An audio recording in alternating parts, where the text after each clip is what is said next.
Okay. Something you may find interesting in these hills that surround Shiloh. When people came here in the earliest part of Israelite history, they came for the feasts. And they would eat the sacrifices. A portion belonged to the priests, and then the people ate the rest.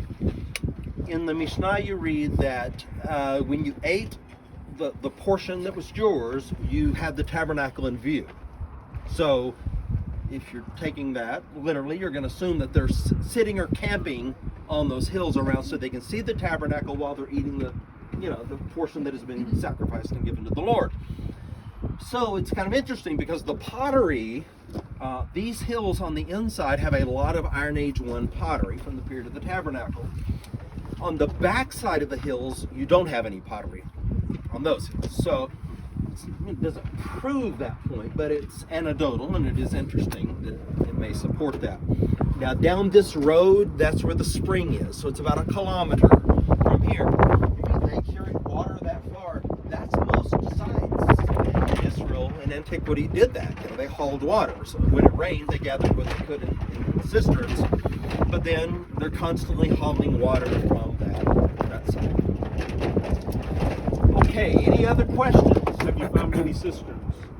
Not a lot, surprisingly. Not yet, at least not in our area, surprisingly.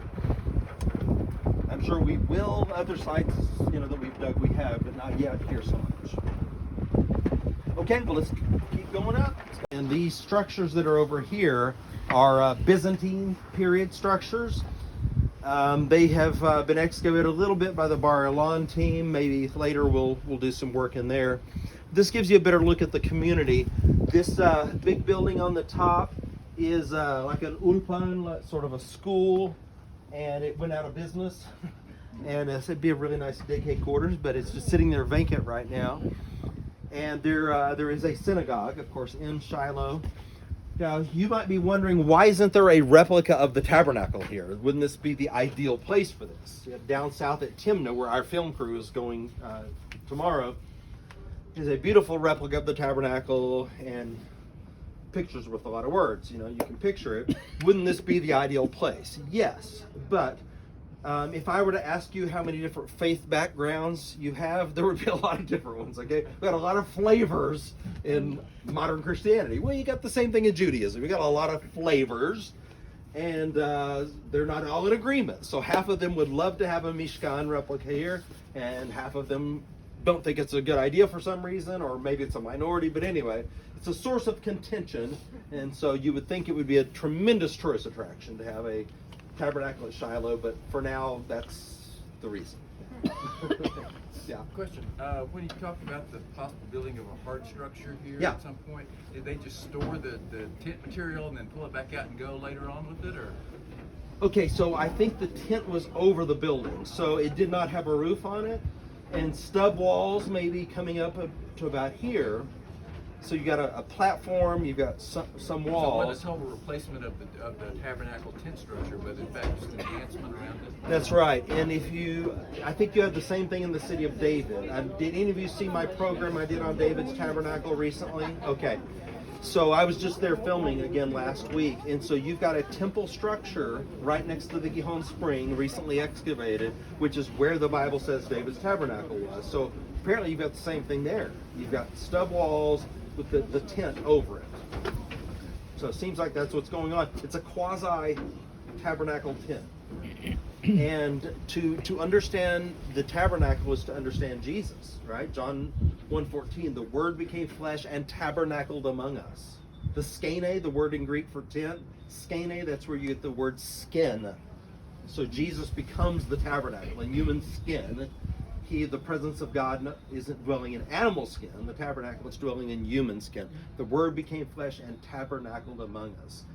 Revelation 21:3, the tabernacle of God is now among men. So this idea of a dwelling for God and how God interacts with us, as you're digging, you're going to be thinking about these things and obviously making faith connections, I hope, while you're working. All right? You can do both at the same time. All right. Okay, any other questions? So the building in question, you'll get a look at when we go down there, the walls. And tonight in orientation, I'll show you a PowerPoint that'll kind of show you where those walls are and why we think what is what. Area D is on the edge over here, and this is where we had a massive bone deposit, what we call a favisa, full of pottery from the late Bronze Age. So if Joshua's here in 1400, that's the beginning of LB2, the late Bronze II period.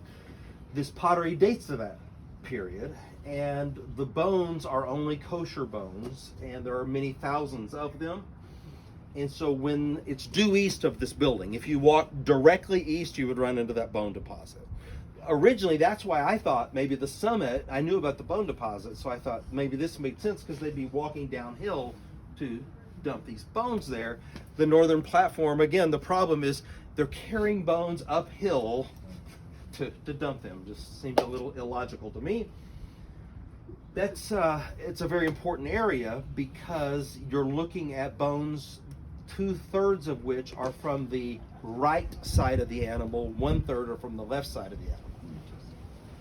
Now, that's not logical, okay? It's not an anomaly. There has to be an explanation. Scott, Yes? do you want to come and see the movie with us, or Are y'all about to start it? Sure, let's go. Thank you.